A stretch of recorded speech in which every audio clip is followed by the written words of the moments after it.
Hi guys, Wheelie here. Let's talk about single crochet.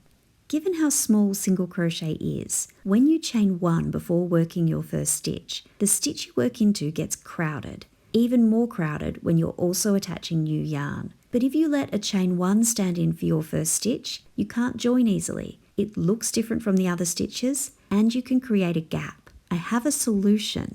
I'm going to show you how, when you're bringing in new yarn, you can attach your yarn inconspicuously, avoid chaining for any reason, and work your first stitch as an actual single crochet. It's called the standing single crochet. These granny squares are here so I can show you the difference a standing single crochet makes to the finished look of your crochet. Both of them have 2 rounds of cluster granny square, then a round of half double crochet, and they've been finished with a single crochet border. This one on the right is my normal granny square. I haven't made it deliberately awful, it's just a very normal granny square. The granny square on the left is a little bit special, but let's have a look at this one first to see what it looks like when you work a single crochet border in a normal way. I attached my yarn in this stitch, then chained one to get up to height, and I worked my first single crochet. I crocheted around and slip stitched to the top of my first single crochet to finish. Then I chained one and tightened it up, and I weaved in my tail. It's a perfectly nice little granny square, but you can definitely see the spot I attached my yarn. That first stitch space is really quite full, so the start and end of the round is definitely noticeable. This granny square is particularly neat because I've been using it to demonstrate some other standing stitches and the invisible join. But in this video, I want you to have a close look at the single crochet border and see if you can find where I attached my yarn, the first stitch or the final join.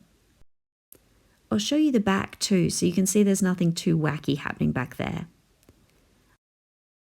I actually started here, in the same spot I started the border for the other granny square. I finished with an invisible join. Right now though, let me show you how to work the standing single crochet. Start by putting a slip knot on your hook, just a normal slip knot. Tighten it up and bring in your work. You can work a standing single crochet anywhere you would work a normal stitch. Today I'm going to work into one of these stitches from the round below. Insert your hook where you want to make your stitch.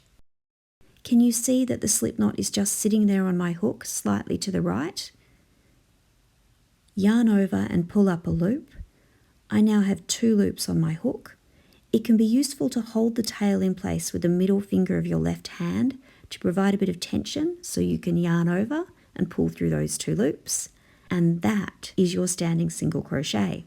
It looks just like a single crochet from the side, and if you look at it from above, it even has that classic little V shape that crochet stitches have. The only difference is this little knot at the end of the V. When you work up more single crochets, that knot becomes less noticeable, and when you weave your tail in, you can get it a bit out of the way. If you want to finish the round with an invisible join rather than a slip stitch, you'll be able to make that knot very inconspicuous, just as I have on the border I showed you earlier. If you don't already know that technique, watch the video now, and I look forward to seeing you next time.